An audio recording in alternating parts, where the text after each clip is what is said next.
पाक फौज ने अफगानिस्तान में तबाही फेर दी, दहशतगर्दों की लाशें बिछा दी। भारत में सिफे मातम। पाक फौज पर दहशतगर्द हमलों पर जश्न मनाने वाले भारतीय मीडिया को इंसानियत याद आ गई। पाकिस्तान की सेना ने मौजूदा तनाव के बीच अफगानिस्तान पर अभी तक का सबसे बड़ा हमला किया है। पाकिस्तान और देखिए, आधी रात बमबारी से दहल उठा काबुल, जहां फाइटर जेट से विध्वंसक हमला किया गया। सेंट्रल काबुल पर पाकिस्तान ने यह अटैक किया। काबुल के रिहायशी अफगानिस्तान पर पाकिस्तान की एयर स्ट्राइक हुई है। जी हां, जब आप सेना की ओर से काबुल पर एयर स्ट्राइक की गई है। काबुल में 5 जगहों पर एयर स्ट्राइक की खबर है। हमले में 400 से ज्यादा लोगों की मौत की खबर है। अफगानिस्तान में पाकिस्तान ने हवाई हमला किया है। पाकिस्तानी हवाई हमले में 400 लोगों की मौत हुई है। हमले में 250 लोग घायल। पाकिस्तान ईरान को उकसा रहा है, अमेरिका का सपोर्ट कर रहा है, बालूची करना चाहिए, यूएनएचआरसी में इसको करना चाहिए। तो ट्रम्प साहब को बताइए, दिखाइए उसके पास एक, क्योंकि उनको पास आजकल टाइम नहीं है कि जनाब आपका सो कॉल्ड एलाई खराब हो जाएंगे। पाकिस्तान की एयरफोर्स ने रात काबुल और नंगरहार पे मुख्तलिफ जगहों पे हमले किए हैं। उसके नतीजे में क्या नुकसान हुआ है, क्या टारगेट से, और वो क्यों हमले किए गए, इस पर बात करेंगे आज के व्लॉग में। पाकिस्तान की अफगानिस्तान पर बहुत बड़ी एयर स्ट्राइक हुई है। काबुल में एक अस्पताल को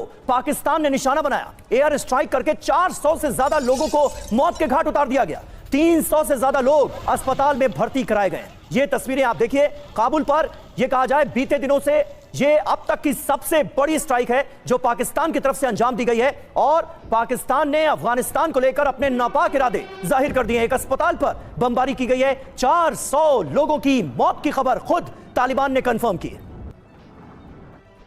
और देखिए, आधी रात बमबारी से दहल उठा काबुल, जहां फाइटर जेट से विध्वंसक हमला किया गया। सेंट्रल काबुल पर पाकिस्तान ने यह अटैक किया। काबुल के रिहायशी इलाकों में भयंकर आग लग गई इस हमले के बाद। और काबुल में यह जो बड़ा हमला हुआ है, इस पर तालिबान ने ऐलान किया है कि बातचीत और कूटनीति का वक्त अब खत्म हो चुका है। हम पाकिस्तान से बदला लेंगे, कोई बात नहीं होगी पाकिस्तान से, यह कह रहा है तालिबान। काबुल में हमले में 400 लोगों की मौत हुई है। यह तालिबान की तरफ से भी कहा गया है, पुष्टि की गई है, और कहा गया है कि अब बातचीत और कूटनीति के सारे रास्ते खत्म हुए, अब सीधे जंग होगी। तो सेंट्रल काबुल में पाकिस्तान ने स्ट्राइक की है, और हमले में सेंट्रल काबुल में भीषण तबाही मची है। कई जगहों पर धमाके के बाद भीषण आग लग गई। और तालिबान के रक्षा मंत्रालय पर बमबारी की गई है। पाकिस्तानी जेट ने किया ताबड़तोड़ अटैक। बमों की बौछार से दहल गया तालिबान। तालिबान की सरकारी इमारतों से भी धुआं उठता नजर आया है। जो जानकारी मिल रही है, काबुल में 4 से 5 इलाके दहल उठे हैं पाकिस्तान की इस बड़ी एयर स्ट्राइक के बाद। और हमारे साथ विदेश मामलों के जानकार प्रोफेसर सतीश कुमार सिंह भी मौजूद हैं। सतीश जी, इस एयर स्ट्राइक को आप कैसे देखते हैं ऐसे वक्त में जब अमेरिका ईरान युद्ध में बुरी तरह से फंसा हुआ है? हमें यह भूलना नहीं चाहिए कि पाकिस्तान और सऊदी अरब के बीच भी नाटो जैसी डील हुई थी। एक देश पर हमला सभी पर हमला माना जाएगा, यानी पाकिस्तान और सऊदी अरब पर हमला माना जाएगा। और सऊदी अरब की, अमेरिका की एक्सपेक्टेशन मुमकिन है ये रही हो कि पाकिस्तान भी इस जंग में इन्वॉल्व हो, सऊदी अरब के साथ आए। और अब पाकिस्तान कर रहा है अफगानिस्तान पर हमला, और ये बहुत बड़ा हमला था। 400 लोग मारे गए। बिल्कुल। अफगानिस्तान पर पाकिस्तान की एयर स्ट्राइक हुई है। जी हां, जब आप सो रहे थे तो एशिया में जंग का मोर्चा खुला हुआ था। ये दूसरा मोर्चा है जो पाकिस्तान ने अफगानिस्तान पर एयर स्ट्राइक द्वारा खोला है, और इस हमले में 400 से ज्यादा लोगों के मारे जाने की खबर है। एयर स्ट्राइक के जरिए पाकिस्तान ने काबुल के कई इलाकों को निशाना बनाया। इस हमले में सैकड़ों लोग जख्मी हुए हैं। तालिबान सरकार ने आरोप लगाया कि पाकिस्तानी एयरफोर्स ने काबुल में एक अस्पताल पर बम बरसाए जहां नशे की लत छुड़ाने के लिए मरीज भर्ती थे। इस हमले की कड़ी निंदा करते हुए तालिबान ने इसे मानवता के खिलाफ अपराध बताया और कहा कि पाकिस्तान ने अफगानिस्तान की हवाई सीमा का उल्लंघन किया है। वहीं पाकिस्तान सरकार ने इस आरोप को निराधार बताते हुए खारिज कर दिया और कहा कि काबुल में किसी भी अस्पताल को निशाना नहीं बनाया गया। अरविंद ओझा मेरे सहयोगी जुड़ गए हैं इस वक्त तमाम जानकारी के साथ। अरविंद, ये जो पाकिस्तान की एयर स्ट्राइक है, जाहिर तौर पर उनके नापाक इरादे साफ है, लेकिन क्या वाकई अस्पताल को निशाना बनाया गया था, या फिर उनकी हिमाकत ये थी कि ज्यादा नुकसान पहुंचाया जा सके चाहे कहीं पर भी एयर स्ट्राइक हो? देखिए, ज्यादा से ज्यादा नुकसान पहुंचाना मकसद था पाकिस्तान का। और कल रात तकरीबन 9 बजे के आसपास जो पाकिस्तान एयरफोर्स के कई फाइटर जेट वो अफगानिस्तान सीमा के अंदर दाखिल हुए, और उसके बाद 9:30 बजे के आसपास काबुल में और खासतौर से सेंट्रल काबुल में धमाकों की आवाज सुनाई दी, और कई जगहों पर, कई रिहायशी जगहों पर अटैक की जानकारी मिली है। जो अफगानिस्तान तालिबान के प्रवक्ता है, उन्होंने बताया कि दरअसल एक 2000 बेड का अस्पताल जो नशा मुक्ति केंद्र था, वहां पर ये एयर स्ट्राइक की गई जिसमें 400 लोगों की मौत हो गई, 250 से ज्यादा घायल हुए, जबकि पाकिस्तान के अपने दावे हैं कि जो आतंकी ठिकाने उनको निशाना बनाया गया। लेकिन अफगानिस्तान में काबुल में ये जो एयर स्ट्राइक हुआ इसको लेकर अलग अलग तरह से अपनी प्रतिक्रियाएं आ रही हैं। जो कई फॉर्मर जो क्रिकेटर हैं, जो फेमस क्रिकेटर है अफगानिस्तान के, उन्होंने भी अपनी प्रतिक्रिया इस मामले में दी है। 18 दिन से अफगानिस्तान और पाकिस्तान के बीच युद्ध चल रहा है, खासतौर से बॉर्डर एरिया में जो अफगानिस्तान तालिबान के लड़ाके हैं वो कई जो पाकिस्तानी पोस्ट है उनको कैप्चर करते हैं। पाकिस्तान ने इसके पहले भी एक बार एयर स्ट्राइक की थी, लेकिन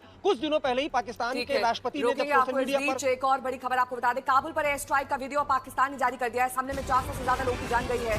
पाकिस्तान ने इस अभियान को ऑपरेशन गजब लिल हक का हिस्सा बताते हुए कहा कि ये हमले उन सैन्य ठिकानों को निशाना बनाकर किए गए जो कथित तौर पर हमलों को प्रायोजित कर रहे थे, जिनमें काबुल और नंगरहार के टारगेट शामिल थे।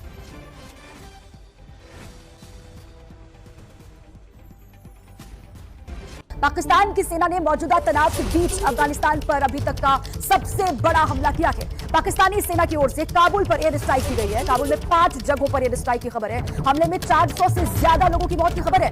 250 से ज्यादा लोग घायल बताए जा रहे हैं। पाकिस्तान की सेना ने JF-17 और F-16 जेट विमानों का इस्तेमाल किया। हमले में 400 लोगों की मौत, 250 से ज्यादा घायल हुए हैं। पाकिस्तान की एयर स्ट्राइक है अफगानिस्तान की राजधानी काबुल में। ये तस्वीर आप देख लीजिए, भयंकर तस्वीरें एयर स्ट्राइक की सामने आई हैं। F-16 और JF-17 का इस्तेमाल किया गया है। इन विमानों का इस्तेमाल किया गया काबुल में अटैक के लिए। हमले के बाद काबुल में ऊंची ऊंची आग की लपटें उठती दिखाई दी। आसमान में काले धुएं का गुबार आप देख पा रहे हैं। ये हमले अफगानिस्तान के रक्षा मंत्रालय, खुफिया एजेंसियों के हेडक्वार्टर और राष्ट्रपति भवन के पास रिहायशी इलाकों में किए गए। काबुल एयरपोर्ट के पास एक नशा मुक्ति अस्पताल को भी टारगेट किया गया, जहां सबसे ज्यादा तबाही मची है। और हमले के बाद अस्पताल में आग भी वहां पर लग गई। ये बड़ा हमला हुआ है, एयर स्ट्राइक की गई है पाकिस्तान की ओर से अफगानिस्तान के काबुल में। और वहां जो नुकसान की खबर है उसके बारे में जानकारी आपको हम दे रहे हैं। वहां पर राष्ट्रपति भवन के आसपास जो रिहायशी इलाके हैं उनको टारगेट किया गया। 400 लोगों की मौत की खबर सामने आ रही है। शिवांग हमारे संवाददाता इसी पर और जानकारियों के साथ जुड़ चुके हैं। शिवांग, की अब तक की सबसे बड़ी एयर स्ट्राइक है जो पाकिस्तान की ओर से अफगानिस्तान में की गई है। क्या डिटेल्स है इसको लेकर, कितना नुकसान हुआ है, क्या अपडेट मिल रहा है?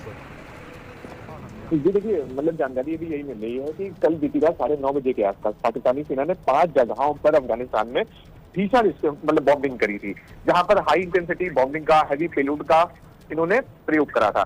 तो उसके बाद पाकिस्तान ने हवाई हमला किया है। पाकिस्तानी हवाई हमले में 400 लोगों की मौत हुई है। हमले में 250 लोग घायल हुए हैं। काबुल में एक अस्पताल को पाकिस्तान ने निशाना बनाया है और अफगानिस्तान के हवाई क्षेत्र का पाकिस्तान ने उल्लंघन किया है। इस वजह से पाकिस्तान को लेकर अफगानिस्तान ने बड़ी तैयारी कर ली है। मेहमान हमारे साथ जुड़े हैं चर्चा के लिए। इस पर मेजर जनरल जीडी बख्शी साहब हमारे साथ जुड़े हैं और कर्नल शैलेंद्र सिंह स्टूडियो से साथ में जुड़े हुए हैं। जनरल बख्शी, पहले आपके पास आऊंगी, अब क्या आगे पाकिस्तान पर अफगानिस्तान कैसे अटैक करेगा, कैसे हालात बनेंगे अब इसके बाद? अटैक किया है, that is a war crime. ये जनीवा कन्वेंशन की बरखिलाफत है, आउटराइट। इंसानिस्तान ईरान को उकसा रहा है, अमेरिका का सपोर्ट कर रहा है, बालूचिस्तान सिस्तान में ये हथियार भेज रहा है CIA के, और इसने अमेरिकी जहाज़ों को और ड्रोन्स को अपने इलाके से अटैक करने की इजाज़त दी है। एयर स्पेस अपना अमेरिका को दिया है। आप समझ नहीं हो पाए होंगे भी कैसे, क्योंकि 400 लोगों को अटैक किया गया है और ये दावा किया गया कि क्योंकि यहाँ अफगानिस्तान के सैनिक थे, अफगानिस्तान ने यहाँ आतंकियों को छिपा रखा था, इसलिए ये अटैक किया गया। जय हिंद, नमस्कार। बिल्कुल निष्पक्ष होकर इसी चीज़ को आप इवैल्यूएट करिए। आपने कहा था कायरता का अटैक है। कायरता का अटैक नहीं है, ये कायरता का कैरेक्टर जो है अपने आप में बर्बरता है, इनह्यूमैनिटी है।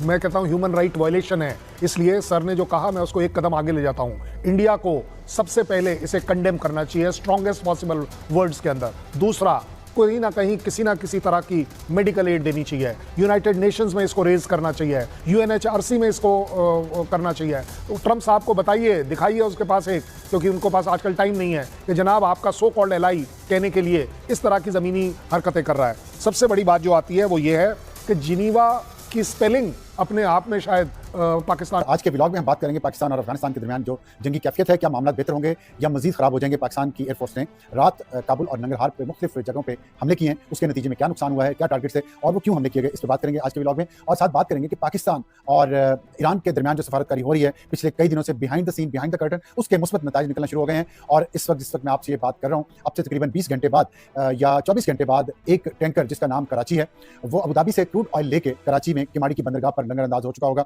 और उसके बाद दूसरा जहाज भी आ रहा है, और तीसरा जहाज कहां से आ रहा है इसके बारे में भी हम बात करेंगे। और ये जो स्ट्रेट ऑफ हॉर्मस की वजह से इस वक्त पूरी दुनिया उलझ के रह गई है, और अमेरिका और इसराइल को इल्जाम दिया जा रहा है कि दुनिया की इकोनॉमी तबाह की जा रही है। ये गेम चेंजर जो बना है स्ट्रेट ऑफ हॉर्मस, इसके बारे में हम थोड़ी सी बात करेंगे, तजिया दूंगा इस पर आपको, और कि क्या हो रहा है और अब आने वाले वक्त में किस तरीके से जो ईरान ने बंद की हुई है ये खुलेगी, कैसे खुलेगी, ये नहीं खुलेगी, और खुलेगी तो कैसे खुलेगी, और इसमें अमेरिका और इसराइल के लिए क्या रखा है। पहले शुरू कर लिया अफगानिस्तान से। हुआ ये था कि बाजौड़ पे 2 दिन पहले हमला किया, बार बार हमले हो रहे हैं, लेकिन आखिरी बार हमला हुआ, वहाँ शहरियों को निशाना बनाया गया, कुछ शहरी शहीद हुए, कुछ जख्मी हुए। उसके जवाब में आज कल रात जो गुजरी है उस पर पाकिस्तान एयरफोर्स ने काबुल और नंगरहार में 6 जगहों पर हमले किए, और उसमें सख्त नुकसान हुआ। टारगेट किया गया था वहाँ जो दहशतगर्दों के ठिकाने हैं, जहाँ पे खुद कुछ बमबारों को तैयार किया जाता है, और जहाँ पे उनका मिलिट्री हेडक्वार्टर है। अब वो जब हमले हुए और उसकी खबर आ गई, तो उसके बाद पाकिस्तान का जो खैबर पख्तूनख्वा का जो डिस्ट्रिक्ट बाजौड़ है, वहाँ शहरियों ने खुशी का इजहार किया, और उन्होंने कहा कि हमारे ऊपर जो हमला हुआ है उसका बदला पाकिस्तान ने लिया और बहुत अच्छा किया। इसी दौरान मुख्तलिफ खबरें वहाँ से आती रहीं, और उसमें यह खबर आना शुरू हुई कि वहाँ जो हमले किए पाकिस्तान में, उनमें से एक हमला उस बिल्डिंग पे हुआ है जहाँ पे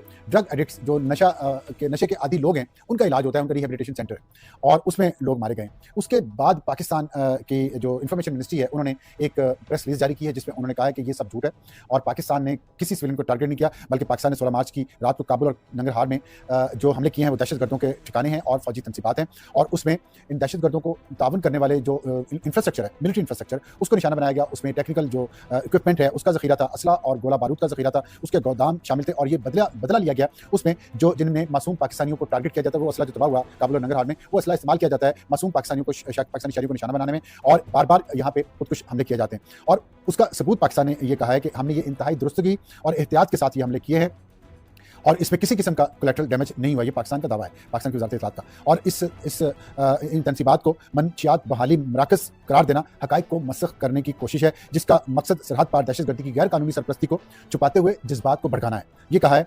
वज़ारत इत्तलात ने, और फिर ये भी कहा है कि ये बयान झूठा और गुमराहकुन होने के बायस मुस्तरद किया जाता है। तो पाकिस्तान ने ये बयान मुस्तरद कर दिया है, लेकिन इसकी वजह एक सबूत भी दिया गया पाकिस्तान ने अपनी इस बयान में। उन्होंने कहा है कि ये जब पाकिस्तान ने वहाँ पर हमले किए, और अगर वो रिहेबिलिटेशन सेंटर है, तो हमारे हमलों के बाद वहाँ मुसलसल धमाके होते रहे बहुत देर तक, जो सबूत है इस बात का कि वहाँ असला और गोला बारूद का बहुत बड़ा जखीरा था, जो बाद में भी फटता रहा, और जिसकी वजह से धमाके काफी देर बाद तक होते रहे। लेकिन इसके बाद हमने देखा कि डिजिटल मीडिया पे, सोशल मीडिया पे बहुत ज्यादा अकाउंट्स ने इस बात को कंफर्म करना शुरू किया कि ये हमले हुए हैं काबुल और नंगरहार में, और ज़बीहुल्लाह मुजाहिद जो दहशतगर्द हमलों के बाद पाक फौज का भरपूर रद्द-ए-अमल, भारतीय मीडिया का बदलता मौकिफ, सरहद पार कार्रवाई, पाक फौज एक्शन में। वॉन कराची की वीडियोस देखने के लिए हमारा चैनल सब्सक्राइब कीजिए और बेल के आइकन को क्लिक कीजिए, ताकि आप हमारी तमाम आने वाली वीडियो से बाखबर रह सकें।